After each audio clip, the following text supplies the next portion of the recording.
How did you change your life around? I lost almost 200 pounds after my senior year of high school and no one believes me when I tell them how. I was bullied a lot because I was the tub-sized kid. The bullying happened everywhere I went, even while I was shopping. Just last week, a cashier flamed me because I was buying snacks for my family and she asked, "Are the snacks going to balance out the chips and cookies?" It made me realize that the only thing people are going to notice about me is my weight. Funny enough though, even after all the public humiliation, I never stopped eating. Eating was the only thing I was good at, so I found comfort in it whenever I was bullied. I found happiness in a Ben & Jerry's. I'd make a bunch of mini cookie ice cream sandwiches and devour those like it's nobody's business. For 3 years of high school, I did this. And when I found comfort in something else, which was swimming, I realized my weight was betraying me because I was eating for a family of 4 all the time. But eating was a part of life, so how was I supposed to beat it? The answer is you can't, but you can cheat it. All I had to do was find something physical that I enjoyed doing and do it every day. And luckily, I found something. Every morning before school, I'd hit my local pool and swim a couple laps listening to Frank Ocean with my waterproof earbuds. I was working out so hard that at some point I was burning more calories than I was eating. So, even if I ate an entire pizza, I was still hungry. It got to a point where I indulged more than I ever had before. My appetite was out of control and I was hungry all the time. There was nothing I could do to satisfy my hunger. I decided that the more I ate,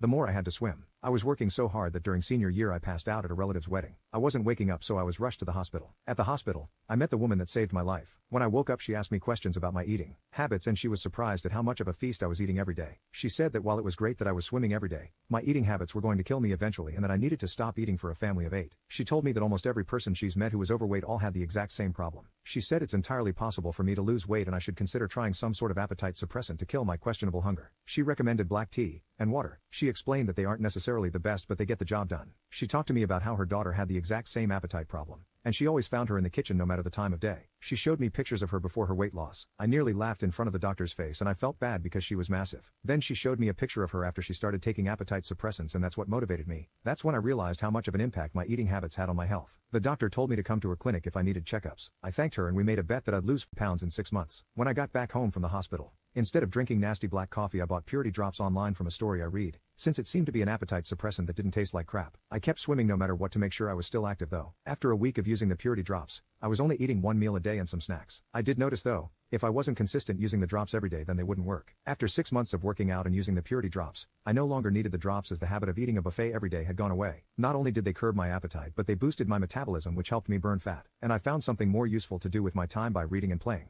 the guitar. When I was ready, I went to that doctor's clinic for my checkup. When I got to the secretary, I saw the doctor's daughter writing, and that made my heart drop. She was so much prettier in person. She had me sucking in my stomach more, hoping she'd notice me. When I saw the doctor, she checked my pulse, my lungs, and my heart rate, and everything was normal. Now it was time for the moment of truth. I stepped on the scale and I saw her write down something on her clipboard. When I stepped off of the scale, she looked at me and put out her hand. I'll never forget when she told me, "Congrats kid, you exceeded my expectations. 55 pounds. It was in that moment I knew that I could do anything. We talked about what I did for a bit, and she said that she was glad I took something like Purity Drops since the ingredients weren't bad for me, but she told me that only eating 1 meal a day was a little extreme and that